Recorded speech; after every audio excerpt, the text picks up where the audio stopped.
Adorer Dieu, c'est recevoir sa révélation et avoir l'attitude appropriée vis-à-vis de sa révélation. C'est ça l'adoration. S'il n'y a pas de révélation, on ne peut pas parler d'adoration. Et donc nous sommes devant Dieu. Dieu s'est révélé à nous.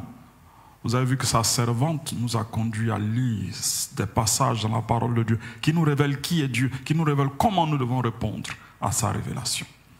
Et donc nous continuons l'adoration au travers d'un échange autour de la parole du Seigneur. Cette précieuse parole du Seigneur, ce merveilleux témoignage que Dieu nous a laissé depuis des temps anciens, mais qui est toujours réel, qui est toujours actuel. C'est la parole du Seigneur. Et nous voulons nous laisser instruire et bénir par cette parole ce matin. Il a été souvent question, pendant cette crise sanitaire que l'humanité vit, de choses cachées et de choses révélées. Choses cachées et choses révélées. Tel État accuse un autre d'avoir caché des informations vitales pour la gestion de la crise. Et les accusés s'en défendent et accusent à leur tour. Et on découvre que chacun essaie de mettre la faute sur l'autre. Personne ne veut assumer ses propres fautes, ses propres responsabilités. La vraie responsabilité consiste à reconnaître ses propres fautes, à reconnaître en premier ses propres fautes, même si d'autres pourraient être fautifs. La vérité ne se trouve pas forcément dans la faute de l'autre.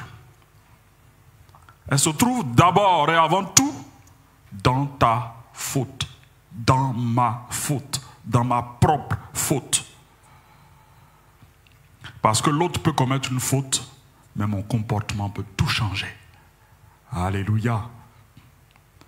D'un autre côté, là c'est pour parler de ceux qui cachent des choses. D'un autre côté, il y en a qui ont fait des recherches et qui ont trouvé des choses, qui ont trouvé des solutions pour cette crise sanitaire. Et voilà que ces personnes sont combattues. Ils ont trouvé, ils ont osé le dire, mais ils sont combattus. Quand une personne, un groupe ou un État affirme avoir trouvé une solution, les autres disent, ils sont dans l'erreur, il n'existe pas de solution. Ou bien ils disent, c'est une solution, mais elle comporte des risques. Et ils ajoutent, elle comporte trop de risques. Pourquoi je parle de choses cachées, de choses révélées? Parce que c'est le sujet de ce livre que nous avons entrepris d'étudier. Le livre d'Apocalypse. C'est un livre qui fait débat. Certains disent que c'est un livre où il y a trop de choses cachées, donc ils préfèrent ne pas lire. Et d'autres disent qu'il y a des choses révélées, mais en fait le livre lui-même, qu'est-ce qu'il dit? Le livre, son titre dit, c'est-à-dire le titre même du livre dit, et je paraphrase, secret dévoilé, vérité exposée. Voilà ce que dit le titre du livre. Donc prendre le prétexte qui contient des choses cachées n'est pas cohérent avec le titre, ni avec même le contenu du livre. Parce que dans le livre, c'est clairement exprimé, dans le chapitre 1, dans le verset 3, que celui qui lit est béni. Il y a une invitation à lire le livre et à trouver la bénédiction de Dieu. Donc ce n'est pas un livre qui a pour vocation de cacher des choses.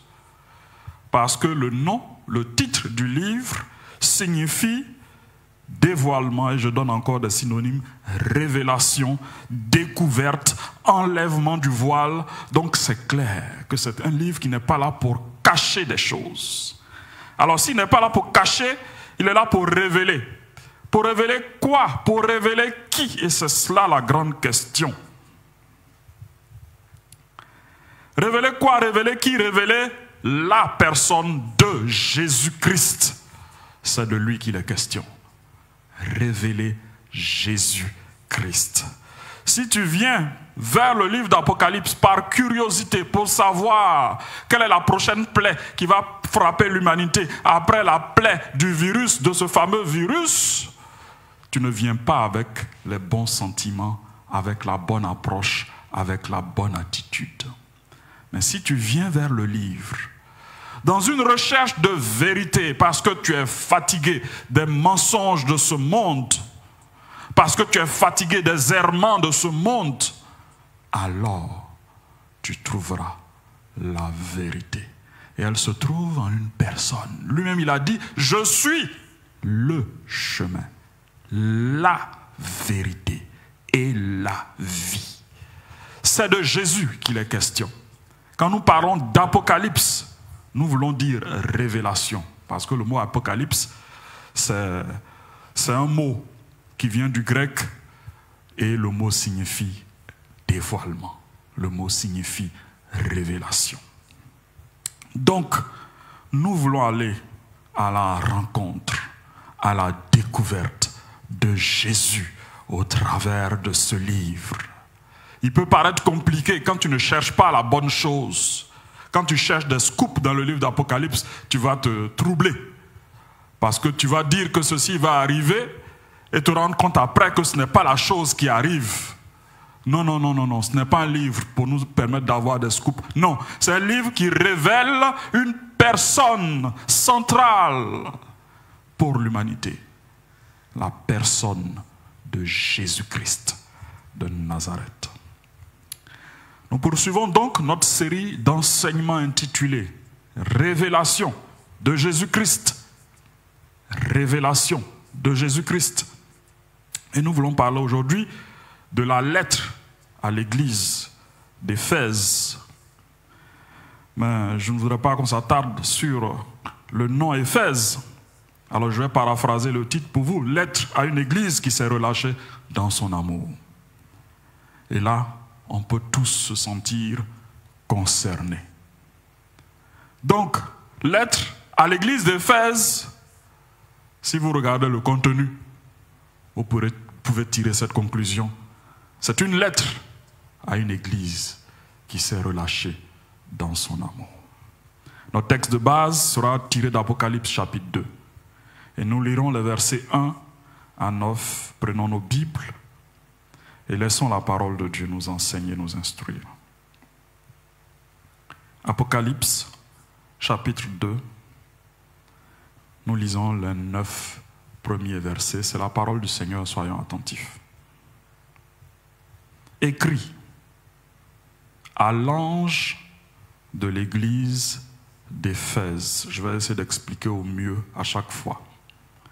On a déjà vu, si vous nous suivez depuis le dimanche passé, que l'ange, c'est l'envoyé, c'est le messager. Ce n'est pas un être angélique. Le mot ange signifie envoyé, signifie messager. Et donc, la lettre est écrite et adressée à une personne, au responsable d'une église. Et c'est pour montrer combien de fois, pour nous, qui sommes responsables, qui sommes à une position de leadership dans l'église, nous devons prendre notre tâche au sérieux. Et ma prière et mon désir à moi, personnellement, et pour tous, c'est que de plus en plus, nous prenions notre tâche au sérieux.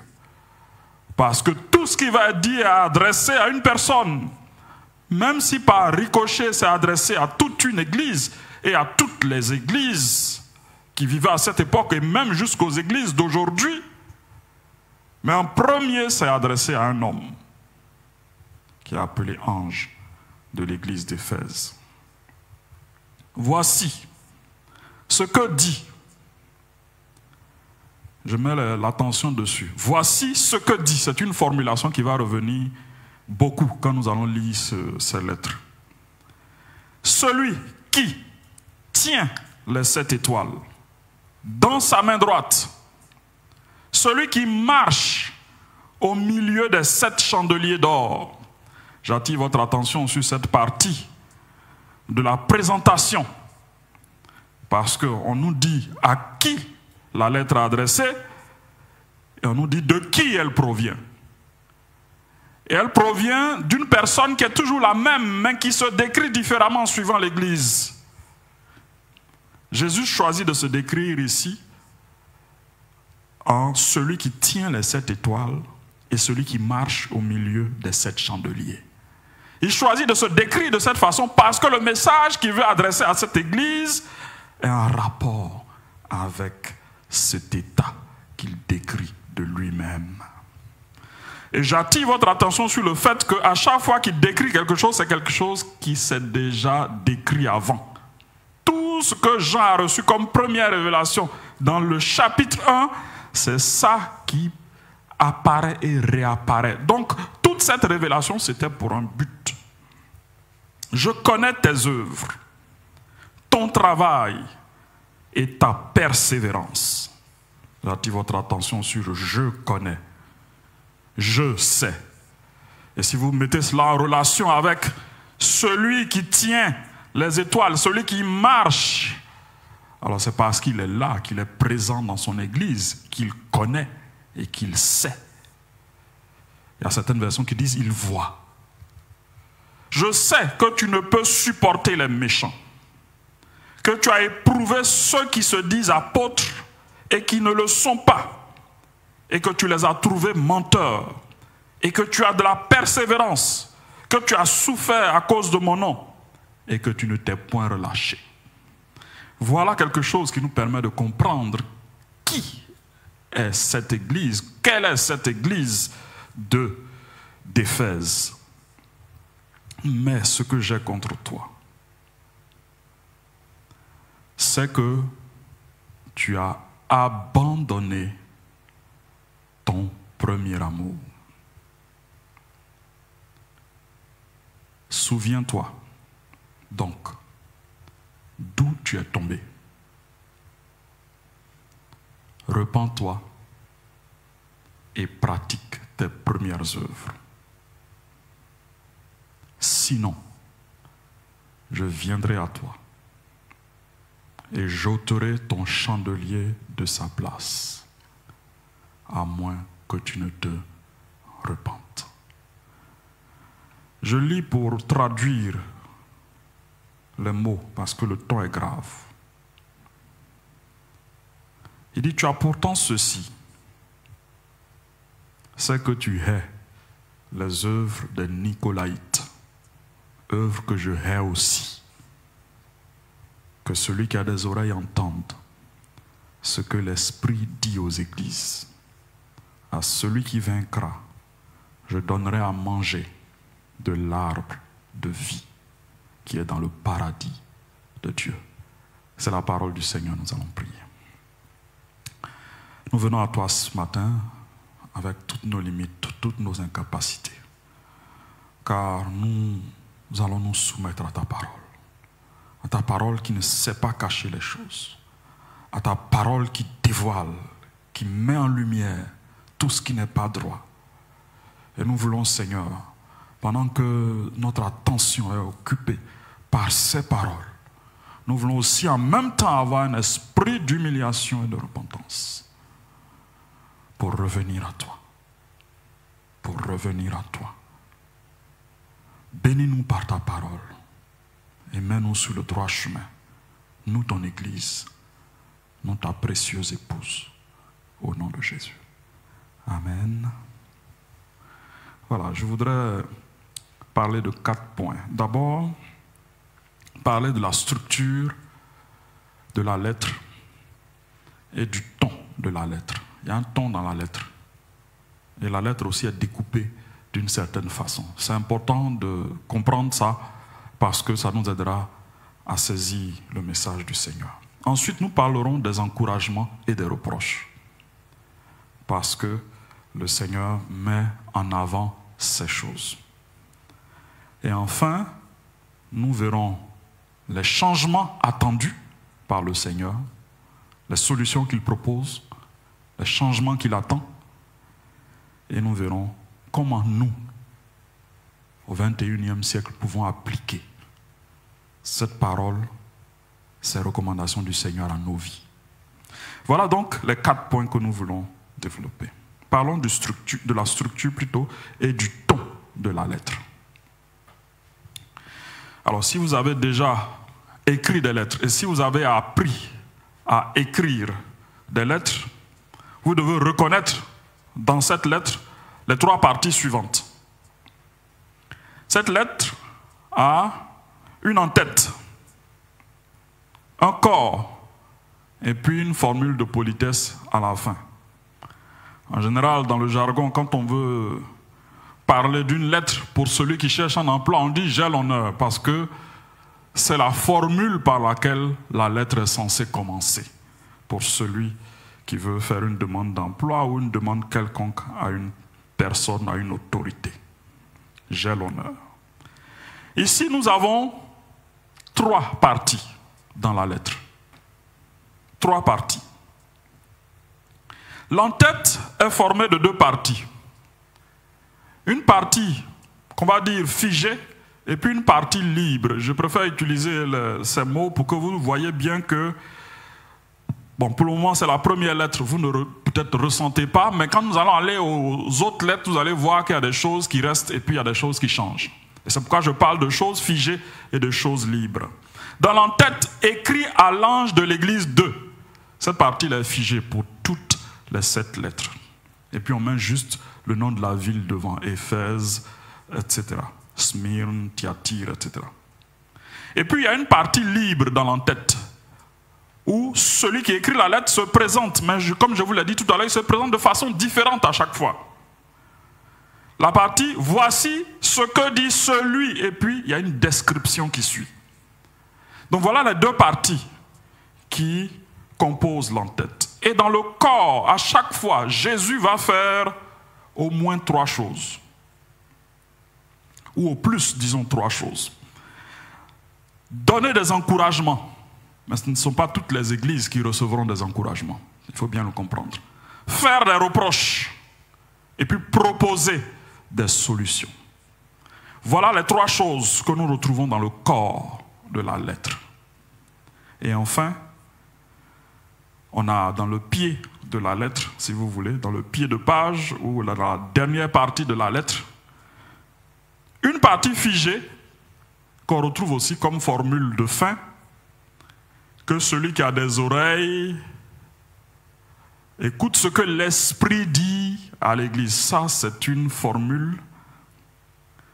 Et puis, il y a une autre partie qui est, elle, libre, qui n'est pas figée. À celui qui vaincra, il fera quelque chose de particulier. Ça varie pour chaque église. Donc voilà les 3 grandes parties de cette lettre que nous venons de lire. Et ces parties vont se retrouver dans toutes les lettres que nous verrons. Parlons maintenant du ton de la lettre. Pourquoi parler d'un ton dans une lettre? Parce que toute lettre a un ton. Quand un fiancé écrit à sa fiancée, il y a un ton dans la lettre. Quand un père écrit à son fils, il y a un ton dans la lettre. Quand un employeur envoie une demande d'explication, il y a un ton dans la lettre. Alors c'est très important de saisir le ton de la lettre que Jésus adresse ici à l'église d'Éphèse. 2 choses vont nous aider à déterminer le ton de la lettre. La façon dont Jésus se présente. Voilà un élément qui peut nous aider à comprendre le ton de la lettre. Qu'est-ce qu'il dit de lui? C'est comme si vous aviez la possibilité de vous prendre en photo et puis de montrer l'expression de votre visage à celui à qui vous écrivez quelque chose. Aujourd'hui, c'est facile de le faire avec les moyens technologiques. On peut prendre un selfie et puis ajouter un message à cette photo. Mais ici, c'est la façon dont Jésus se décrit et la façon dont il parle dans la lettre qui nous aide à comprendre le ton de la lettre. Il se présente comme celui qui tient les 7 étoiles dans sa main, celui qui marche au milieu des 7 chandeliers. J'attire votre attention sur celui qui marche. Si vous lisez avec attention, vous verrez qu'au chapitre 1, dans la vision de Jean, il a vu quelqu'un qui se tient au milieu de 7 chandeliers. Mais ici, il ajoute qui marche au milieu de 7 chandeliers, qui est en mouvement dans son église et qui tient ses serviteurs dans sa main droite. Donc Jésus rappelle par ces mots l'importance de sa présence dans l'église. L'importance de sa présence dans l'église. Dans tout ce que nous faisons à l'église, est-ce que Jésus est de côté et puis nous trouvons plaisir à faire des choses? Non, non, non, non, non, non. Il doit être au centre de tout ce que nous faisons. Qu'est-ce qu'on peut dire donc du ton de la lettre? C'est un ton modéré, parce que si on regarde aussi au contenu, on va voir qu'il commence par féliciter, par encourager. Et puis après, il donne des reproches. Donc on va dire que le ton est modéré. Parce que Jésus a trouvé de bonnes choses dans cette église d'Éphèse. Mais il a trouvé aussi de mauvaises choses. Disons donc que le ton est modéré. Donc voilà donc pour cette première partie.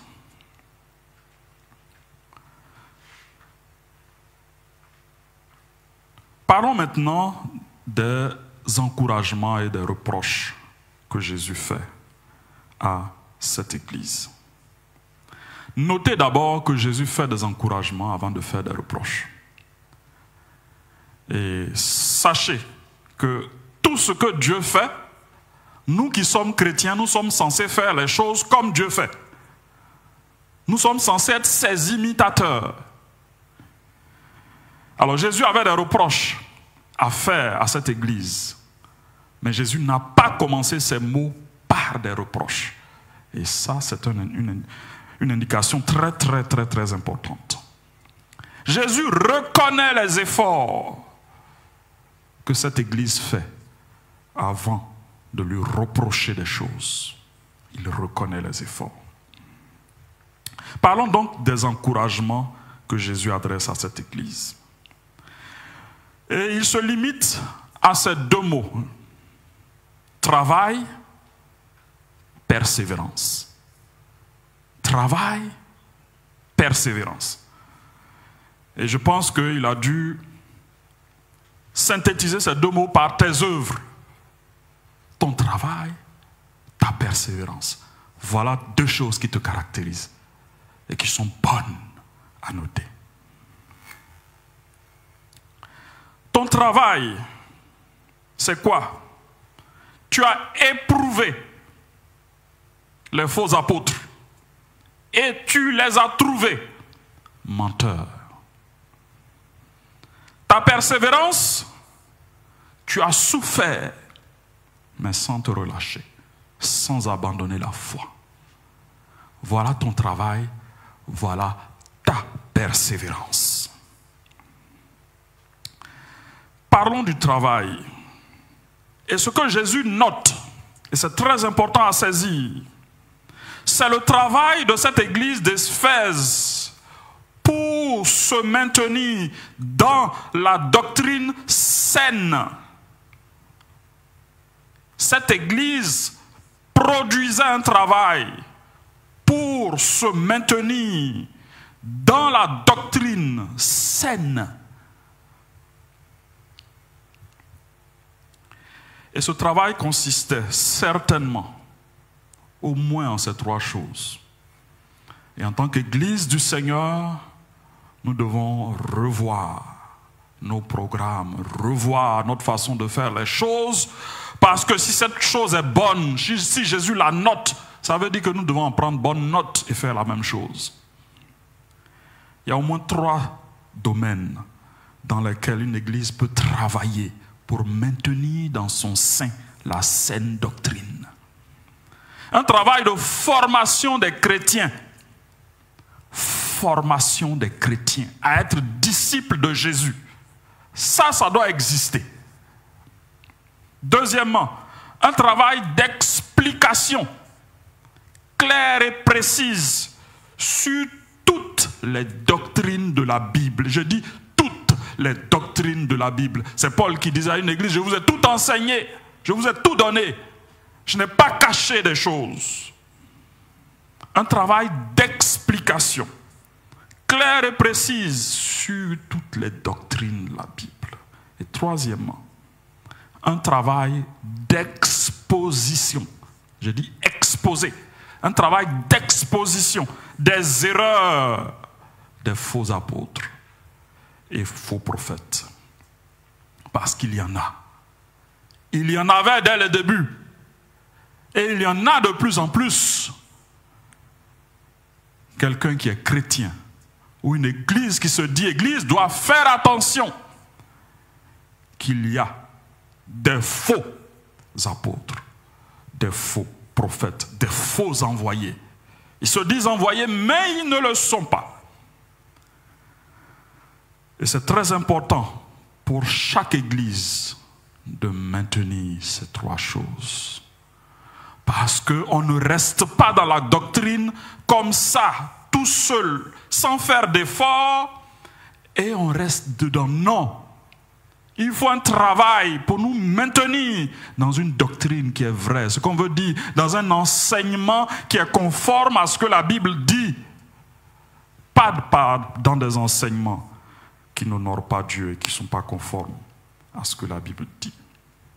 La persévérance, parlons de la persévérance, c'est le deuxième point positif que le Seigneur note de cette église.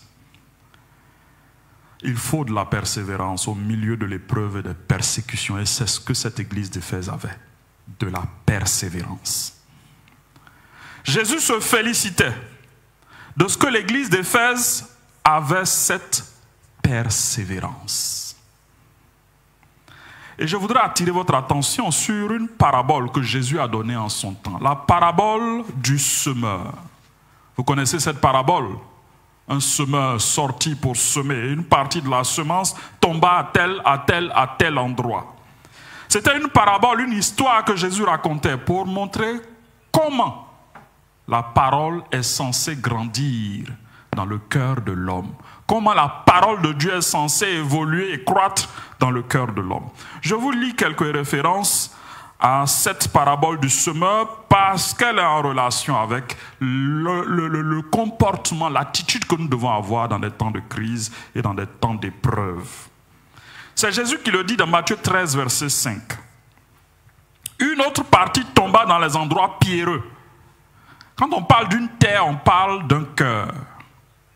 Où elle n'avait pas beaucoup de terre et elle leva aussitôt parce qu'elle ne trouva pas un sol profond. Mais quand le soleil parut, elle fut brûlée et sécha, faute de racines.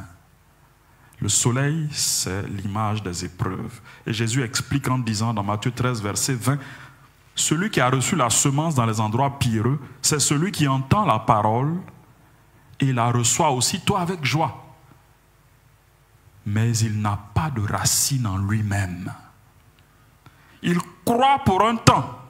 Et dès que survient une tribulation, dès que survient une épreuve ou une persécution à cause de la parole, il y trouve une occasion de chute.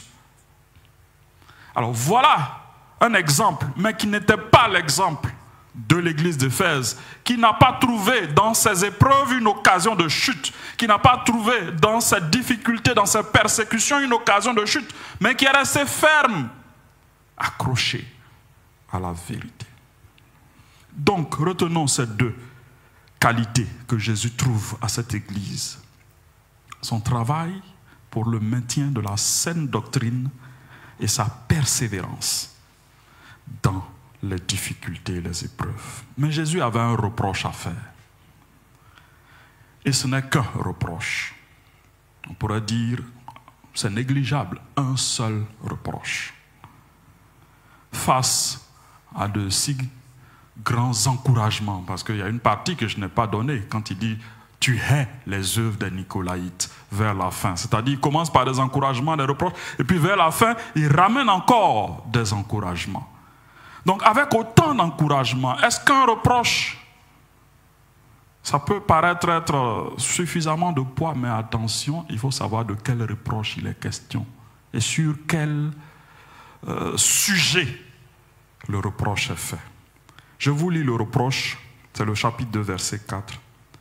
Mais ce que j'ai contre toi, c'est que tu as abandonné ton premier amour. Tu as abandonné ton premier amour.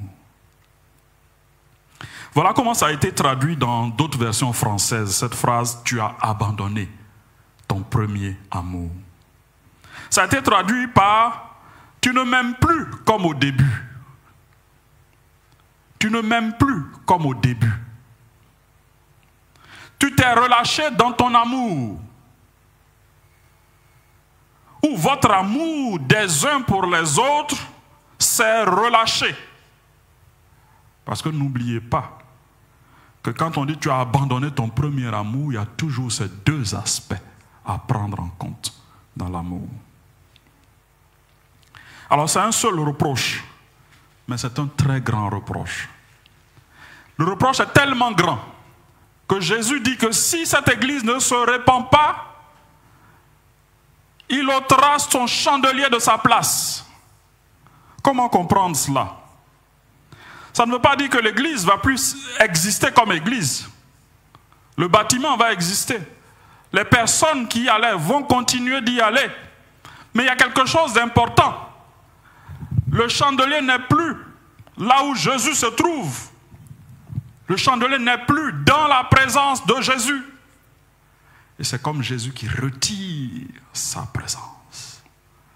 Quand Jésus retire sa présence à une église, elle devient tonneau vide, qui fait du bruit mais sans consistance. Et oui, si Jésus le dit, c'est que ça peut arriver. C'est que sa présence peut être retirée de certains endroits que nous appelons église. C'est très très très important de faire attention à ces mots du Seigneur. Et si l'amour est le plus grand commandement, on pourrait faire une déduction logique pour dire manquer d'amour, c'est le plus grand des péchés. Alors, cette église avec autant de félicitations, d'encouragement de la part du Seigneur, mais sur une chose tellement importante et tellement fondamentale, mais qui fait défaut. L'amour fait défaut dans cette église. Quel changement le Seigneur attend? Je vous lis ce qu'il dit. Il dit, souviens-toi donc d'où tu es tombé. Repens-toi et pratique tes premières œuvres. Voilà le chemin pour revenir dans la normale. Le chemin pour être maintenu dans la présence de Christ. Parce que la présence de Christ est notre plus grande grâce. C'est notre plus grande bénédiction. Certaines églises se suffisent de leur succès. Certaines églises se suffisent de leurs moyens financiers. Certaines églises se suffisent de la portée mondiale de leur programme. Attention. S'il y a une chose dont nous devons nous suffire, c'est de la présence de Jésus au milieu de nous. C'est que nous sommes maintenus à ses pieds et qu'il continue de marcher, d'aller et de venir au milieu de nous. C'est la chose la plus précieuse que nous puissions avoir comme et en tant qu'Église. Donc, Jésus invite cette Église à ces trois attitudes. Souviens-toi donc d'où tu es tombé. Regarde en arrière. Comment ça a commencé? Parce qu'une chute, et c'est souvent ce que les enfants de Dieu ne comprennent pas, elle ne vient jamais comme ça du jour au lendemain brusquement. Non. Une chute se développe petit à petit. Tu t'éloignes petit à petit de Dieu. Un peu comme ce grand homme Samson qui avait cette grande force, mais qui n'a pas compris qu'il était en train de s'éloigner petit à petit. Comme tu t'éloignes petit à petit, comme c'est petit à petit, tu n'as pas le temps de te rendre compte que tu es en train d'aller vers le bas, que tu es en train de te dégrader. C'est petit à petit. Alors souviens-toi d'où tu es tombé. Il y a une autre traduction de cette phrase qui nous dit, souviens-toi combien de fois tu es tombé. Combien bas tu es tombé. Ça aussi, c'est très, très, très, très important. Si nous n'avons pas mesuré l'immensité de notre péché, l'éloignement de Dieu, si nous n'avons pas mesuré ces choses, nous n'allons pas revenir. Si nous n'avons pas compris combien de fois nous nous sommes éloignés, combien de fois nous nous sommes opposés, combien de fois nous nous sommes rebellés, si nous n'avons pas compris, ce sera très difficile pour nous de revenir sur le droit chemin. Ensuite, il dit, repens-toi. Reconnais comment ça arrivé. Reconnais à quel point tu es tombé. Et puis repens-toi. Confesse tes fautes. Et prends des engagements pour ne plus retomber dans ces fautes. Et ensuite, pratique. Il parle d'amour, mais il dit pratique. L'amour, ce n'est pas juste le sentiment qu'on ressent à l'intérieur. Donc, j'ai le sentiment maintenant, donc j'aime. Non, non, non, non, non, non, non, non. Ça se pratique. Il faut qu'on voit. Il faut qu'on discerne. Il faut que ça se manifeste. C'est cela. Je vais terminer par quelques applications. La première chose que cette lettre nous enseigne, et nous devons tous la retenir en tant qu'enfants de Dieu, c'est comment faire des reproches si nous en avons à faire. Parce qu'il y a des reproches dans cette église, et c'est Jésus qui fait les reproches. Cette lettre n'est pas là seulement pour nous dire qu'est-ce que Jésus reproche à cette église. Cette lettre est là aussi pour nous dire comment Jésus fait des reproches à cette église. Et nous devons savoir tirer des leçons de cela aussi. Si tu as l'occasion de faire des reproches à une personne, tu dois respecter la règle de l'amour. Faire des reproches dans l'amour. Ça veut dire quoi? Tu n'es pas en train de te défouler sur une personne parce que tu as été froissé. Souvent, c'est comme ça que nous réagissons. Je vais me défouler sur la personne parce que j'ai des reproches à lui faire et parce que j'ai été affecté, j'ai été touché.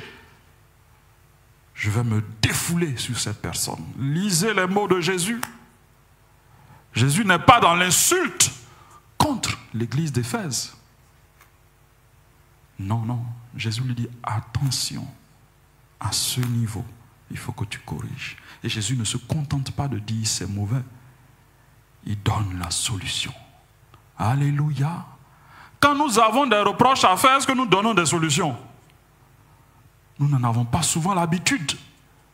Pour nous, l'objectif est atteint quand le reproche a été fait. Et quand il a été fait à la mesure dont nous avons été froissés. Voilà comment nous comprenons les choses. Mais quand tu regardes, tu ouvres ta Bible et tu te laisses instruire par ta Bible, tu dois voir les choses différemment. Tu dois d'abord savoir si c'est l'amour qui te pousse à agir. Si ce n'est pas l'amour, arrête-toi tout de suite et va prier, va te confesser. Va demander à Dieu d'ôter ce sentiment. Parce qu'aucune sagesse ne sortira d'un cœur qui est rempli de haine. Aucune sagesse ne sortira d'un tel cœur. Alors prie le Seigneur pour qu'il vide, qu'il décharge ton cœur. Et puis après tu pourras parler. Et quand tu vas parler, tu dois parler avec amour. Et tu ne dois pas seulement noter des fautes. Tu dois dire, voilà le chemin pour être dans la vérité. Alors si tu ne connais pas le chemin, tu vois que tu es déjà limité pour aller parler. Ça veut dire que toi-même, tu dois expérimenter le chemin d'abord. C'est pourquoi la parole doit croître en nous, pour que nous soyons des instruments de bénédiction pour les autres. Si la parole n'a pas fait sa croissance en toi, comment Tu vas montrer le chemin à quelqu'un, un chemin que tu n'as jamais su prendre. Et comme je l'ai dit au début, si nous avons des reproches à faire, commençons par noter ce qui est bon. Parce qu'il y a forcément de bonnes choses. Reconnais d'abord ce qui est bon. Regardez combien de fois Jésus s'est étendu sur les choses qui étaient bonnes. Comptez le nombre de mots. Pour les reproches, tu as abandonné ton premier amour. Comptez le nombre de mots, vous allez voir la différence. Mais Jésus n'est pas obligé d'appuyer sur la plaie. Jésus me montre, il dit, voilà, c'est là le problème, voilà la solution. Alléluia. Et c'est ce que nous devons apprendre à faire. Deuxième chose, en tant qu'Église du Seigneur et en tant que chrétiens, nous devons savoir nous maintenir dans la saine doctrine. Et ce n'est pas facile pour quelqu'un qui n'est pas allé à une école biblique, qui n'a pas reçu une formation biblique. Mais bon, comment moi je vais faire pour savoir qu'est-ce qui est bon, qu'est-ce qui est mauvais? Ce n'est pas une question de diplôme. Ce n'est pas une question de parcours théologique. C'est une question d'intimité avec une personne. Alléluia. C'est une question d'intimité avec une personne. L'intimité dans la prière, l'intimité dans la méditation continuelle, journalière, quotidienne de la parole de Dieu.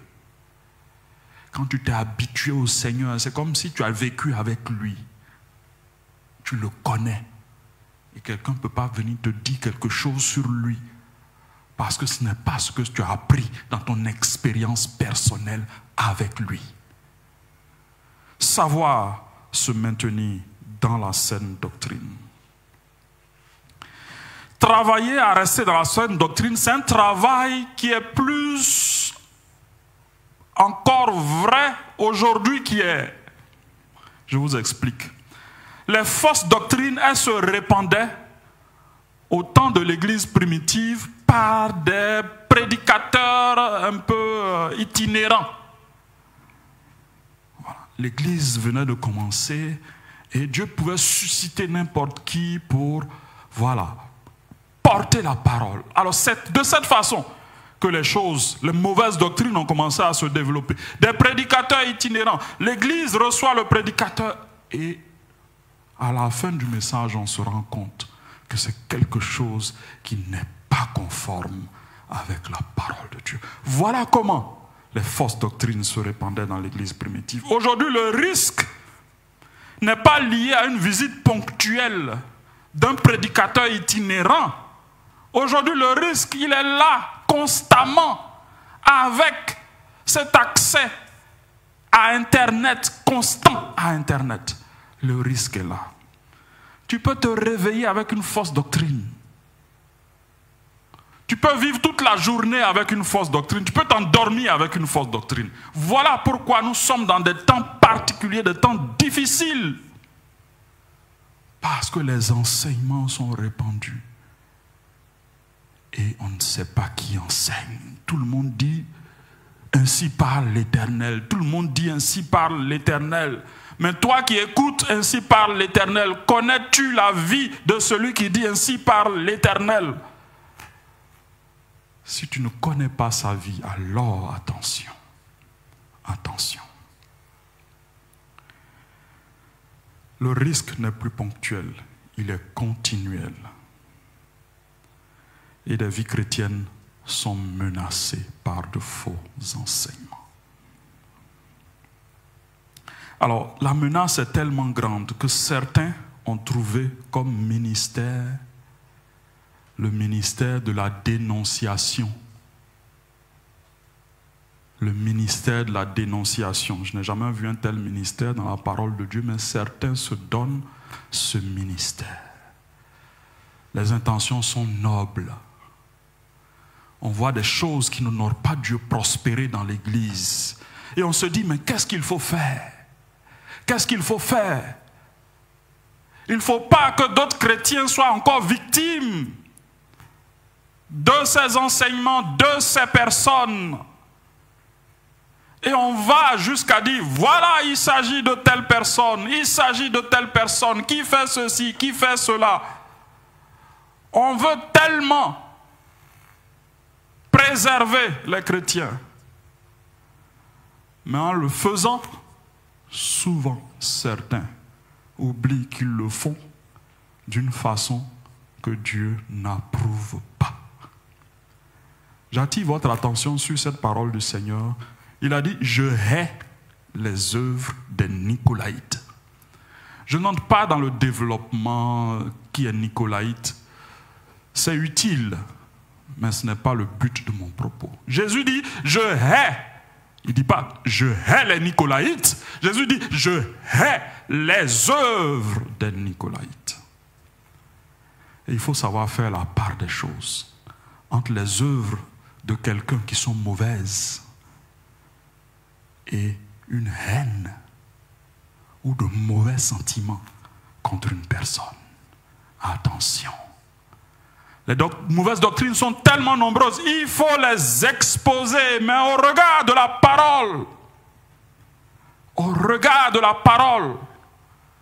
En mettant en évidence que telle pratique n'est pas conforme à ce que la Bible enseigne. Il faut exposer les faux enseignements. Mais attention à la façon dont nous le faisons.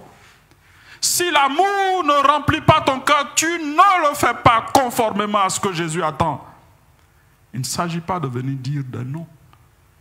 Il ne s'agit pas de venir déverser des mauvais sentiments contre une personne. Parce que c'est l'amour qui est d'abord la motivation de ton action. C'est le résultat de ton action, c'est que la personne change. C'est qu'il y a un changement. C'est ça le but ultime pour toi. Le but à atteindre pour toi. Alors, si ce n'est pas ça le but, tu ne le fais pas de la bonne façon. Et laisse la parole t'enseigner. Troisièmement, persévérer dans l'épreuve. Persévérer dans l'épreuve. Jésus a vu cette église persévérer dans l'épreuve. Jésus a vu cette église ne pas se relâcher dans cette épreuve, dans ces épreuves. Jésus a vu cette église rester droite dans l'épreuve. C'est quelque chose de remarquable. Et c'est un message d'encouragement pour toi. C'est un message d'encouragement pour toi. Si tu traverses des épreuves ou des persécutions, sache que Jésus sait tout cela, il voit tout cela. Et si tu persévères, si tu continues à aller à l'église, si tu continues à tenir ferme, même si l'épreuve subsiste, la Bible dit que Jésus est content de cela, il t'encourage, il est satisfait. Alors il faut savoir que même si l'épreuve n'est pas passée, le fait que tu tiennes ferme réjouit le cœur du Seigneur. Alléluia. Et c'est une bonne nouvelle pour toi. Je termine en disant qu'il nous faut pratiquer l'amour. Pratiquer l'amour. Et j'espère pour nous tous, bien-aimés frères et sœurs en Christ, que ce temps de confinement nous a amenés à considérer, reconsidérer la façon dont nous aimons. Reconsidérer la façon dont nous aimons. Cette crise a montré que le monde ne sait pas ce que c'est que l'amour. Qui va montrer au monde comment aimer? C'est l'Église de Jésus. C'est elle qui va montrer à ce monde comment on aime. Mais on aime Dieu en premier. Et on aime son prochain. Alléluia. Si tu es confiné, on espère tous le déconfinement. Que tu n'as pas appris la leçon de l'amour. Tu dois reprendre cette classe du confinement.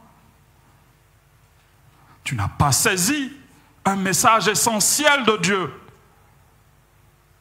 Alléluia. Dieu veut que l'amour se trouve dans son Église. L'Église qui est censée aimer, donner l'exemple de l'amour. Parce que d'abord elle a été aimée. Voilà pourquoi elle doit donner l'exemple. L'Église a été aimée. Aimée à un point où le Fils de Dieu est venu, a subi des choses graves et allé jusqu'à la mort pour nous. C'est parce que nous avons été aimés que nous devons donner l'exemple de l'amour à ce monde. Mais comment l'Église de Jésus que nous sommes, nous pouvons refléter l'amour de Dieu? Quand nous venons à l'Église, seulement quand nous en avons envie. Comment allons-nous montrer à ce monde ce que c'est que l'amour pour Dieu? Quand nous qui portons son nom, ne faisons le déplacement que quand ça nous chante, que quand on est de bonne humeur. Quelle image d'amour donnons-nous à ce monde, à nos voisins, à ceux qui vivent autour de nous? Quand ils ne voient pas cette dévotion totale, entière pour Dieu, quelle image donnons-nous? Quand nous servons le Seigneur, seulement quand nous y trouvons un intérêt, quelle image d'amour donnons-nous à ce monde? Quand nous cherchons Dieu seulement, quand nous sommes en danger, quelle image d'amour donnons-nous à ce monde? Jésus a dit, Jean 13, 35, « À ceux-ci, tous reconnaîtront que vous êtes mes disciples, si vous avez de l'amour les uns pour les autres. » Si l'Église manifestait mieux l'amour de Jésus, ce monde serait meilleur, parce que l'Église aurait des solutions pour elle, pour ce monde plutôt. Si l'Église manifestait l'amour que le Seigneur attend, l'Église elle-même sera un lieu sûr. Sera un lieu sûr. Nous assistons à une époque où les chrétiens préfèrent rester à la maison plutôt que d'aller à l'église. Pourquoi? Parce que dans certaines églises, tu arrives, c'est ta poche qui intéresse les leaders plus que ta personne. Tu ne peux pas te sentir en sécurité dans de tels endroits.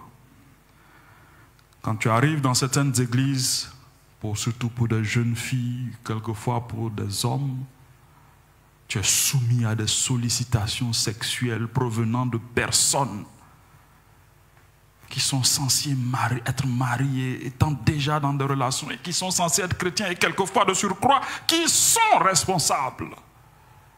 Comment se sentir en sécurité dans de telles églises quand l'amour se refroidit dans l'église?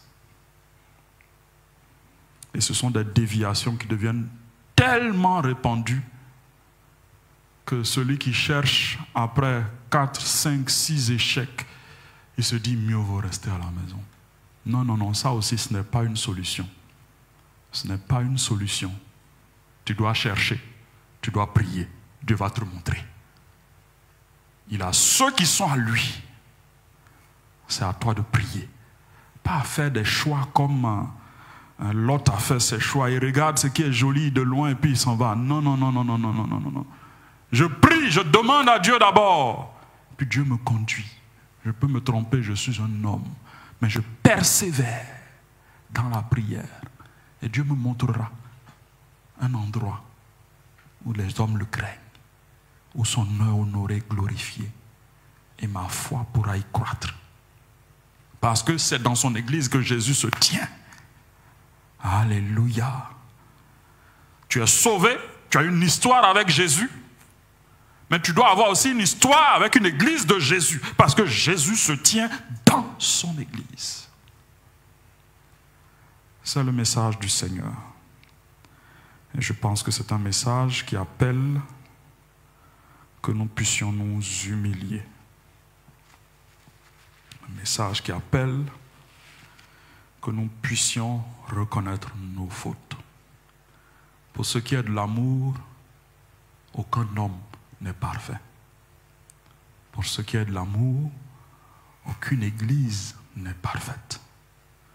Mais nous n'avons pas le droit de nous installer dans des choses qui n'honorent pas Dieu. Nous devons être en train de progresser chaque jour. Nous devons être en train d'avancer chaque jour. Nous devons être en train d'abandonner chaque jour des choses qui pèsent.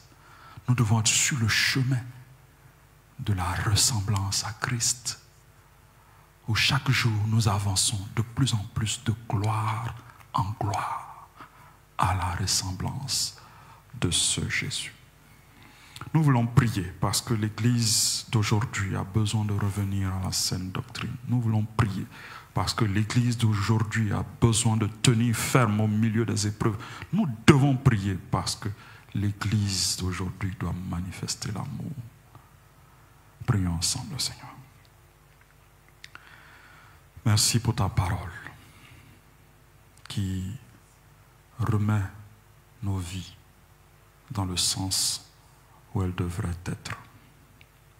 Je veux te prier pour tous ceux qui nous écoutent. Prier pour les églises qui aujourd'hui, pour l'intérieur du pays, peuvent se réunir. Je prie que là où ton nom est invoqué, Seigneur, les cœurs te cherchent, toi et toi véritablement. Je prie que ton Église soit éloignée, que les choses qui ne t'honorent pas soient exposées par l'action de ton esprit. Parce que la vérité doit se voir. Je prie que le cœur soit affermi dans cette période d'épreuve. Que l'incrédulité ne prenne pas de place, que les doutes ne prennent pas de place, mais qu'une foi ferme soit l'élément qui se voit. Je prie que tu nous enseignes à nous aimer. Nous voulons que tu bouleverses notre quotidien, nous voulons que tu bouleverses notre façon de faire, mais nous voulons être de ceux qui savent manifester l'amour que tu as eu pour nous. Seigneur, tu es libre de changer nos façons de voir, tu es libre de changer nos perceptions, nos philosophies, tu es libre de changer nos personnes, car nous voulons aimer comme tu nous as aimés.